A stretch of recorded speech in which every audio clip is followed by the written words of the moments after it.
Mr. Lacey, I went to support his family. I had not had a working police relationship with Mr. Lacey. When you go to a police funeral with the pomp and the circumstances and the officers and the memories that it brings back, it's just pretty traumatic. Amen. It's one thing to work with someone day to day and depend upon him or her for your life. You didn't have to deal with that individual being interred. And I'm telling you that for me, it was something that physically and mentally I did not want to go through, but I was not going to not show my respect for those officers. That's why I went to the wake. And in this culture and in our community, you attend the wake to show your respects, and no one is looking down upon you if you attend the wake and you show your respect, but you may not go to the funeral. I mean,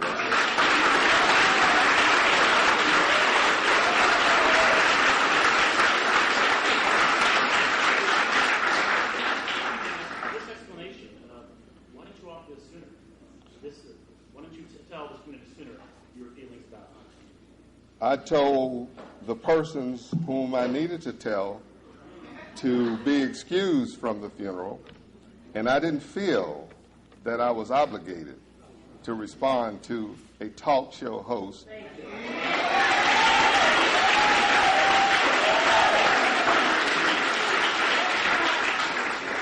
whom I've never met, whom I do not know, but who paints me in ways that are despicable, absent any knowledge of me, based upon historic rumors that have long since been found to be just totally fictitious. Did you ask the mayor to explain your reasoning for why you could not attend the first meeting? Was he not allowed to do so, or did you say you... I didn't feel that the story of me not attending that funeral even warranted printing.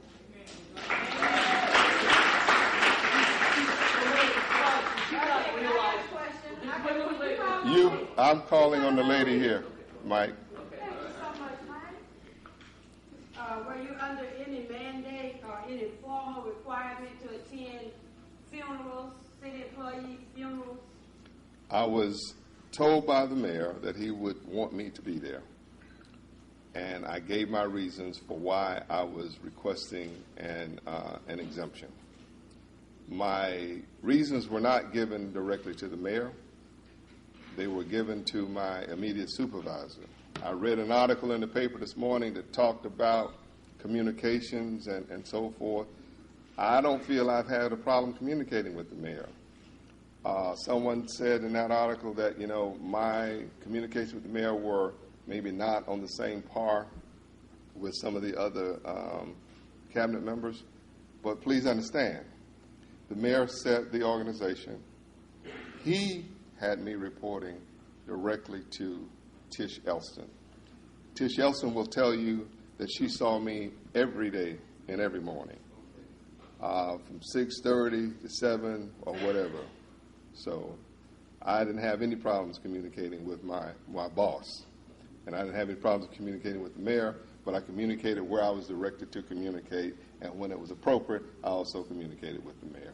All right, Goliath, let me just follow up on the one question. Dr. Davis, did you offer a different set of solutions to the mayor other than requiring some sort of middle ground, possibly?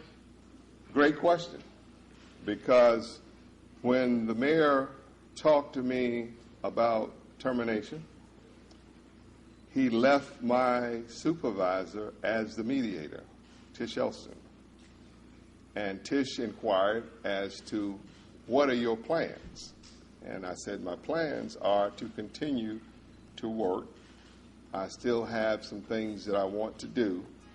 I'd spoken with my immediate family member, and we had already decided when my retirement date was coming. I didn't put that out to anybody in advance because it renders you a lame duck. So when she asked if there was room for compromise, my response were, we're about to go to an RFP on the Manhattan Casino, the last project in terms of the ones that were identified in Midtown. I had already discussed with my wife retiring in December of this year. I had sufficient vacation time, so I said, nobody is going to believe anything if I go out there and try to perpetuate a fraud by telling folk that I'm retiring in the heat of this controversy. So I said, just allow me to move forward, complete my project. I can start to transition out in November and December because of the amount of time that I have, and sail off into the sunset. Are you contemplating any litigation against the city? Litigation is always an option.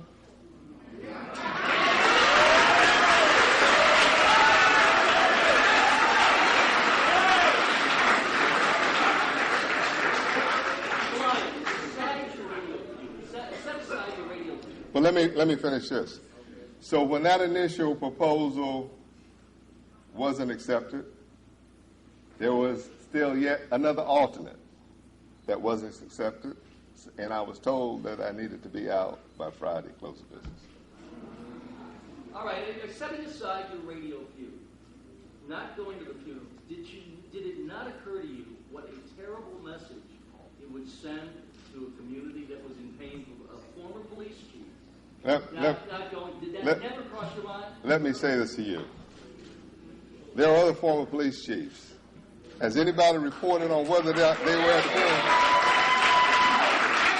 First of all.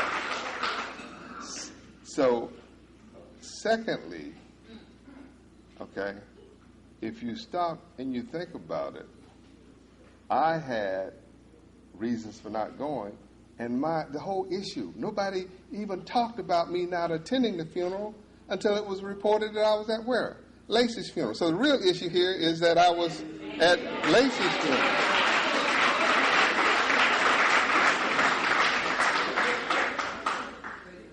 Mr. Davis, you said a lot today, but I'm fairly summing it up to say that you believe you were fired by the mayor because he was caving to pressure from above the lowest on the funeral issue? Is that what it really is? You can surmise it any way you like, but I can tell you, I'm not being funny because I don't want to basically speak. I'm telling you why I was fired. So if you piece the pieces, you can see what happened. Dr. Davis, there have been so many questions about the funeral, your failure to attend, your attendance at the Lacey funeral. In my view, none of these questions have anything to do with the heart of the matter. And that is, what is the mayor's plan, to your knowledge, for forward progress for the African American community? How will he continue on the trajectory that was begun under Mayor Baker's administration? Is he accepting your advice on how to fill the hole in leadership that your termination filled? The mayor issued a statement that I read that talked about the realignment of the various divisions that I had. Do you feel And sufficient? I will tell you that you will probably be best suited to deal with him from 2010 to see how his vision of where he's going meets with your expectations. I can't say whether or not it's going to be sufficient. I thought I was effective, and I'm gone. So. If this same scenario would have occurred under the previous administration, everybody knows about your close relationship with Mayor Baker. Do you think that under his leadership, that this scenario would have developed the same way? Mayor Baker gave me the leeway to work. Mayor Baker, if you ask him about this whole issue of FaceTime, will tell you that I'm not the type of individual who needs constant oversight and supervision. I can tell you I'm the first person to open City Hall typically in the morning. And there are members in this room who can tell you that I'm available all times of day and night because they've called me at 3, 4, 5. So I think Mayor Baker would have understood what I was doing, why I was doing it, and would have afforded me some opportunities to... Have you spoken with Mayor Baker today? No, I haven't. In all of your years, sir, serving the city of St. Petersburg as chief and as what you've been doing lately, what do you consider your most important legacy that you leave behind in the city? I think, really and truly, if you talk about me as a legacy, I would say as it relates to city government, I'm not looking at any particular project or what have you. I will tell you that I afforded individuals who previously didn't have it access. I afforded them a voice.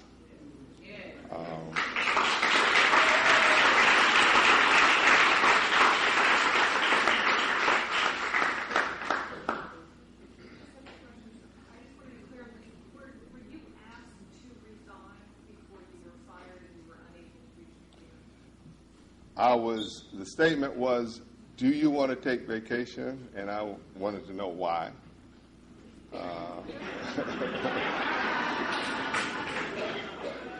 And it evolved into a scenario where, I want you to go, but I want you to go out with vacation or what have you. And I said, are you firing me? And the answer was pretty much yes.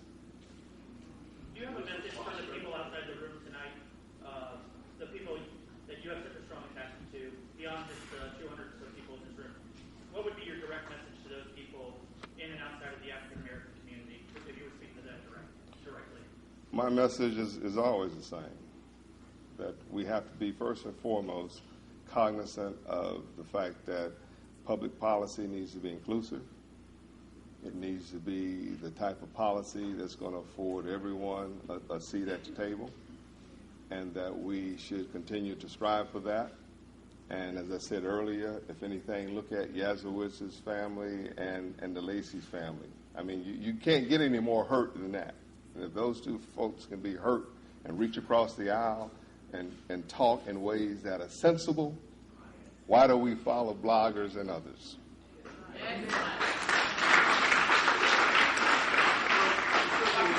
Considering the fact that the slander that was going on in media happened against you before the funerals, do you think that the slander was part of an attack against you as a symbol of the community on the south side of St. Petersburg?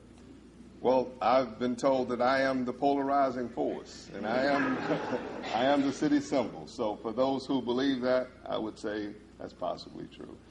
Sir, you said you're returning to private life and you're looking forward to that. Do you see a return to public life in some other role, perhaps as an elected official or some other government role? My life has been devoted to service. So in some way, somehow, I will continue to serve. Yes, sir.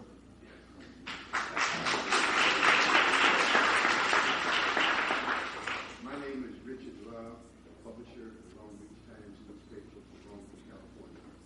I was raised in St. Petersburg during the 50s and 60s. My father was the first black postman here. But that being said, I want to appreciate your candor, your trust, your integrity for what you're doing today, that hopefully sets examples for others to follow. From some of the initial questions that was asked in reference to the healing process, and it seems to be a care process.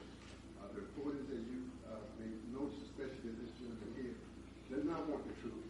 It seems that he wants to continue to bring about confusion and disparity.